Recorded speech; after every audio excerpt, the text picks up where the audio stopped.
Good morning, everyone. Thank you all for being here and online.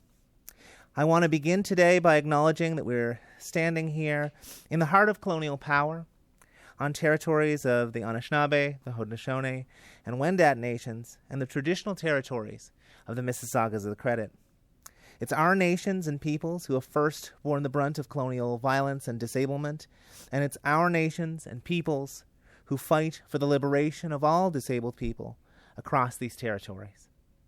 My name is Brad Evoy. I'm a member of the Halibu Mi'kmaq First Nation, and I'm the Executive Director of Disability Justice Network of Ontario and a member of the End Austerity Coalition. We are here, gathered at Queen's Park, ahead of the return of the Ontario government into session, to call for a new vision and action. Today is International Day to Eradicate Poverty, and we know that in Ontario we are nowhere near close to achieving this. From the governments of Mike Harris to the current times, we have been constantly and consistently failed by the province of Ontario through the undermining and underfunding of our social systems at every turn and every level. Today, you're going to hear from members of our community directly, and those who are impacted from everything from low social assistance rates, inaccessible housing, a lack of access to justice, and more. All of these realities come together because our communities are among those most impacted by the long tide of austerity in Ontario. Right now, we cannot count on Ontario to keep our communities safe from abusive institutions, to keep our communities housed in places where we can actually live, to allow us to have the funds for social services and home care. Instead, we're left to fend for ourselves. Our basic rights and personhood are not respected, while legislation that is meant to do so, like the Accessibility for Ontarians with Disabilities Act, is basically unenforceable and doesn't even cover critical areas like education, housing, and child welfare. More and more disabled community members are unhoused or faced with housing precarity. Countless disabled people lack adequate care at home and aren't funded for it, and many more are warehoused at brutal institutions. In Oakville today, happening just as we started here, disabled community members are protesting their forced removal from the Central West Specialized Developmental Services, a registered charity and transfer payment agency agreement holder with the Ontario Ministry of Children, Family and Community Services. These community members are being forcibly removed from their homes, while CWSDS has set in motion steps to lock out their own workers. Care recipients and workers once again are being failed by management greed and inaction from literally anyone else who could put a stop to it. But this is just a very permanent and prominent example of things that we're seeing in our communities. We know that 233 disabled people have died within Ontario's group home system from 2020 to 2022 alone. That as of July this year, 4,728 ODSP recipients and 20,659 OW recipients were unhoused, and that many more were precariously and unaffordably housed. That 63% of women with disabilities who experienced homelessness in their lifetime have said it's because of violence, and that ultimately many more of our communities nationally experience unsafe drinking water, poor air quality, pest infestations, and issues like mold and mildew in their homes. And finally, to quote Dr. Karendeep Gaines' review of the Ontario Coroner's Report on MAID in 2023, 20%, that's 20% of folks who have, experienced poverty in the overall community on Ontario. But of those who experience poverty, 28.4% of those have applied for Track 2 MAID. Of those who are in the lowest percentages with the worst housing instability, 48.3% of those are the recipients of Track 2 MAID. And many more are, in populations who are otherwise seen as vulnerable, with 56.9% coming from that category for Track 2 MAID and 41% seen in Track 1 MAID. Ultimately, we know the costs here in terms of lives, friends. People are dying via MAID. They're dying in so-called care spaces. They're dying outside without a home. These are the real material costs of legislated poverty. And that's the truth of it. For 30 years and counting, we've been legislating and making poverty in this province. It is not any one party alone, but it is the tie that binds every government together over these years. We need to end Ontario's austerity agenda and truly eradicate poverty in Ontario, particularly for disabled Ontarians. We can do this, friends, and we can do it now.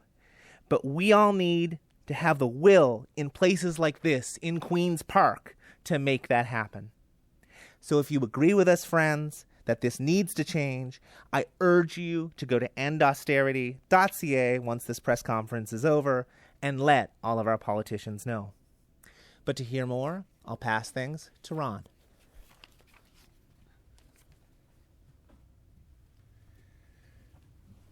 Good morning. I'm Ron Anisich. I'm one of the co-chairs of the ODSP Action Coalition, also co-chair of the Raise the Rates Coalition, and I'm also a member of the End Austerity Coalition.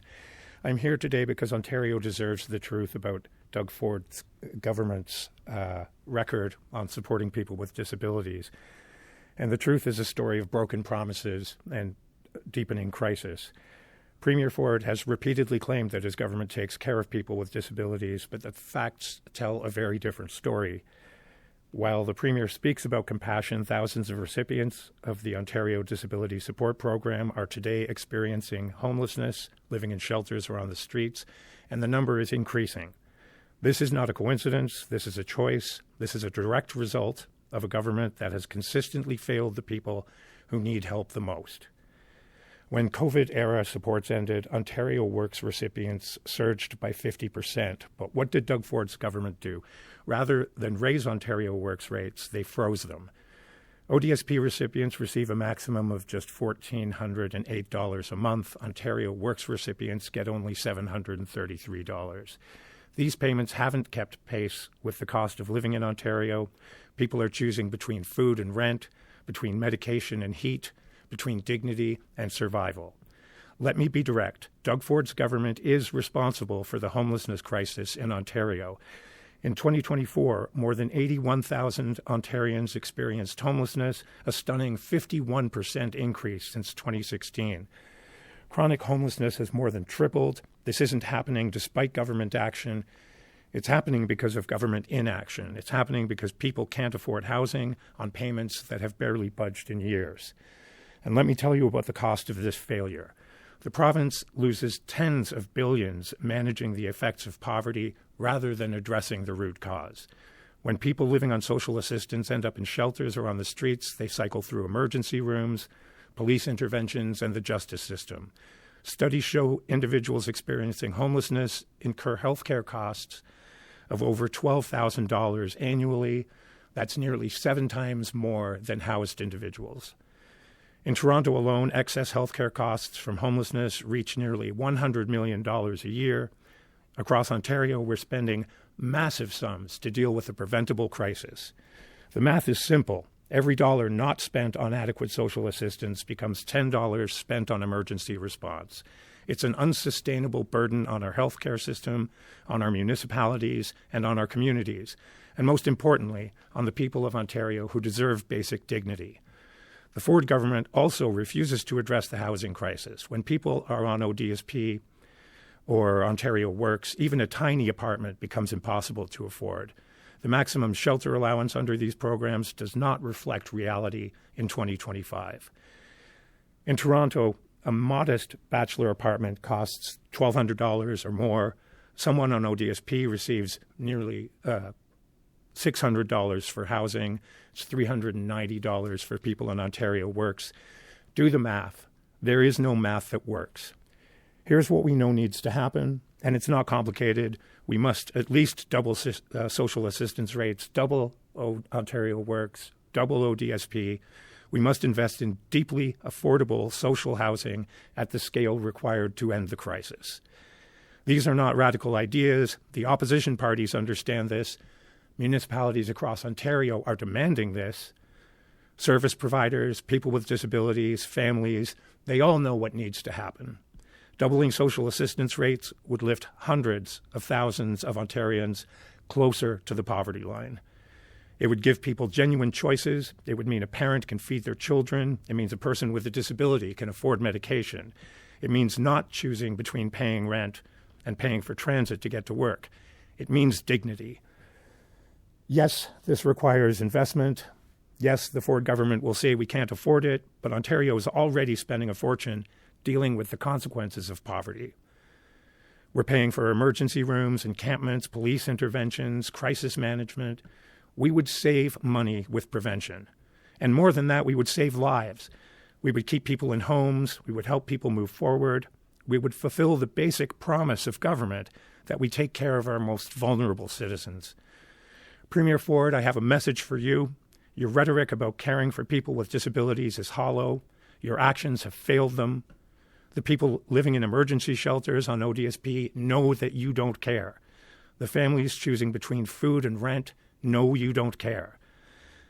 The municipalities drowning in costs to manage this crisis know you don't care. It's time to stop the performative statements and start making real change. Double social assistance rates, invest in affordable housing, end the hypocrisy. The people of Ontario deserve better. They deserve a government that matches its words with its actions. They deserve Premier Ford to finally, after 7 years, do what he claims he's been doing all along. Take care of people with disabilities. Thank you. We're going to hear from Rose next.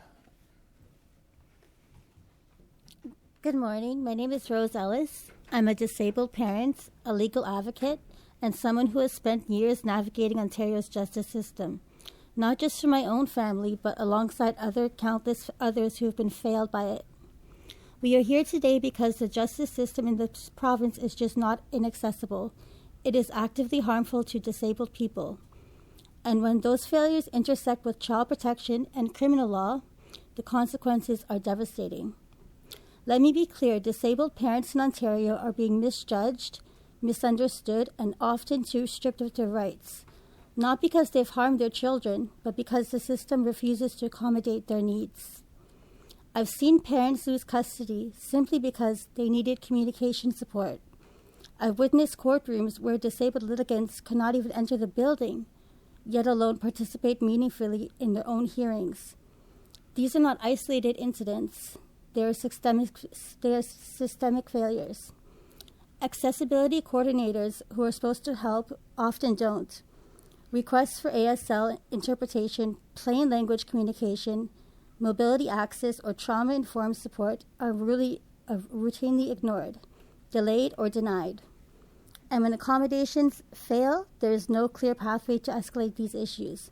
There's no accountability, no transparency, just silence. In child protection cases, disability is often too equated with the incapacity. Parents are assessed through vague criteria and biased observations. They're labeled either too dependent, too slow, too emotional. These are not clinical assessments. They are ableist judgments, and they result in the children being removed from capable, loving homes. In criminal proceedings, disabled defendants face inaccessible courtrooms, procedural delays, and a lack of disability-informed legal representation. Missed court dates are due to inaccessible and treated as noncompliance. Court orders for accommodations are ignored, and plea deals are made without fully understanding or voluntariness, because the system is not designed to include us. We also cannot ignore what's happening in Ontario's group homes.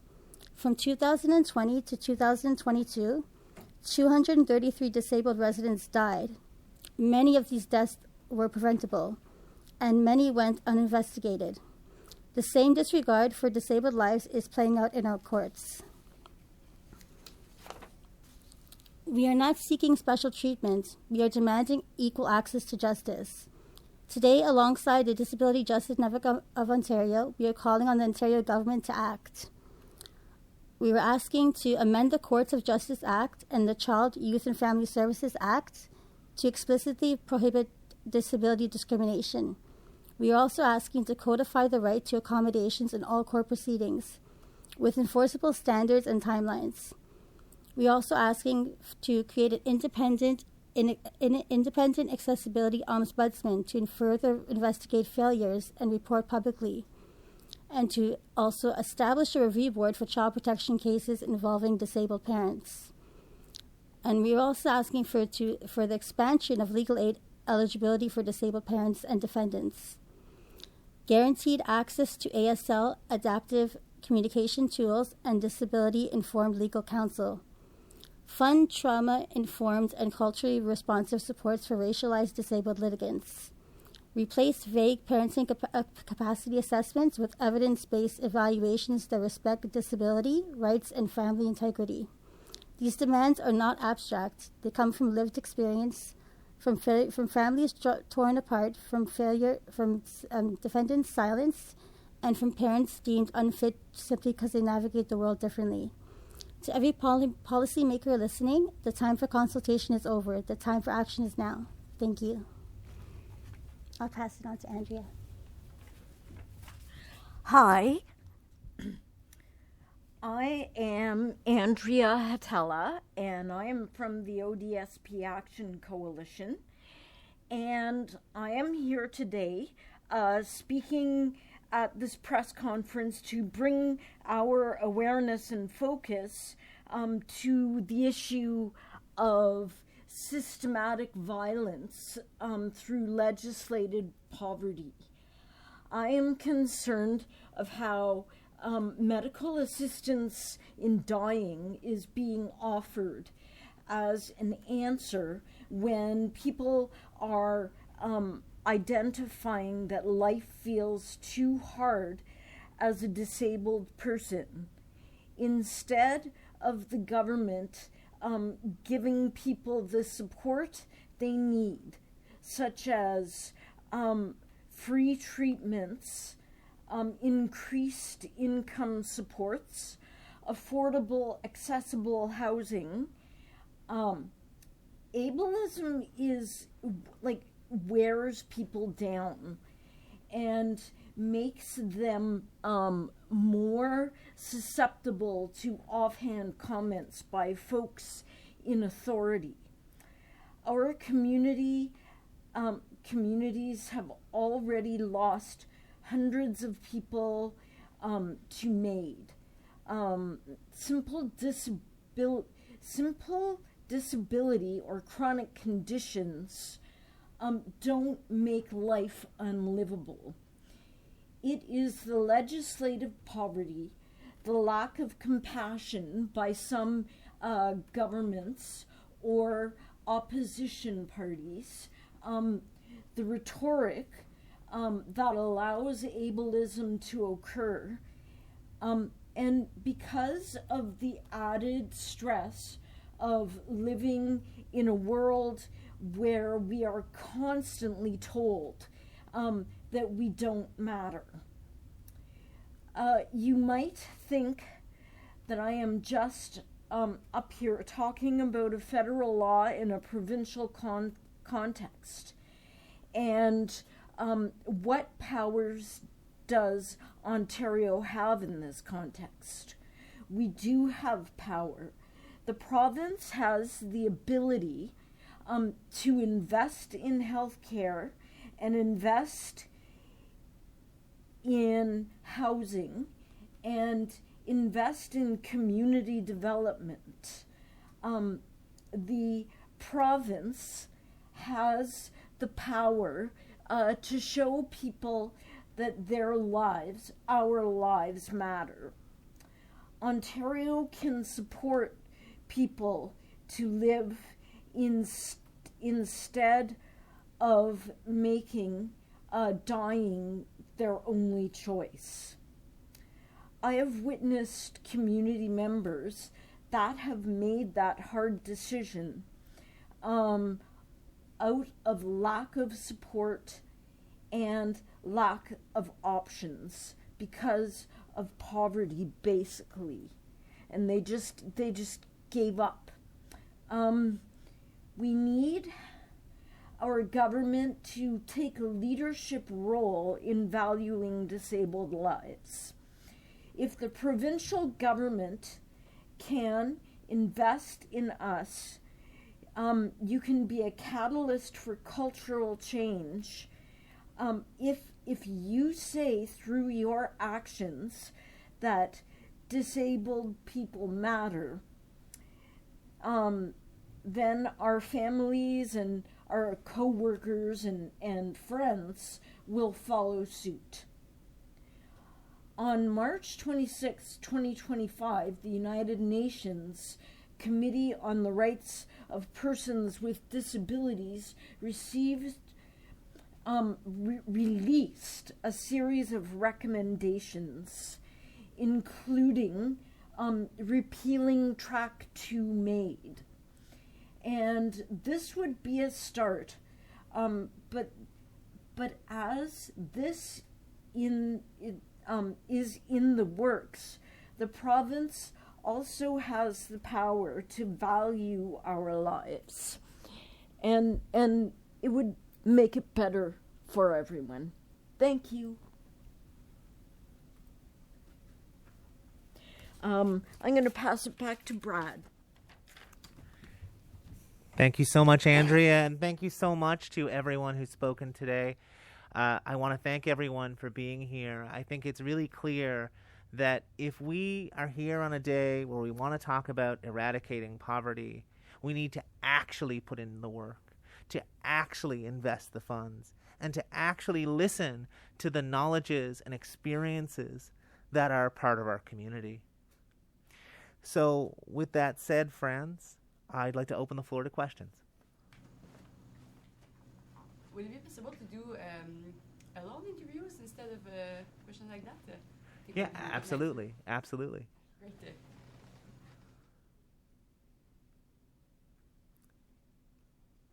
All right, friends, if there's no other questions, I'll thank you all again for being here, and thank you all online for those who were able to view this online. Thank you all so much.